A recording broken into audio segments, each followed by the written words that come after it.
Minsan ba kahit alam mong mabuti si Lord, nagda-doubt ka pa rin kung gusto ka ba talaga niyang i-bless? If yes, this message is for you, my friend. Sa Bible, may isang moment na sobrang lakas ng impact ng word ni Lord. Sabi niya, "Surely blessing I will bless you, and multiplying I will multiply you." Hindi lang basta promise to. Ang sabi pa sa Hebrews, nag-swear si Lord by Himself. Isipin mo yon, si Lord. Hindi niya kailangang mag-swear. Wala siyang kailangang patunayan pero ginawa niya pa rin. Bakit? Para ma-assure tayo. Dagdag pa niya ang salitang surely.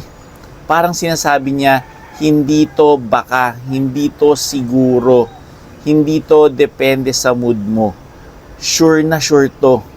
Gusto talaga ni Lord na wala kang doubt, na ang puso niya ay mag-bless, mag-multiply at mag-increase. So today, stop doubting God's heart. Just believe. Trust His assurance. Maniwala kay Jesus. Siya ang proof ng promise ni Lord.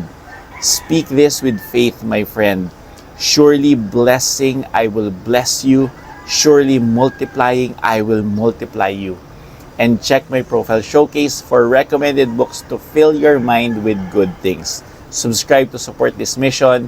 Comment this declaration. I believe, no more doubt.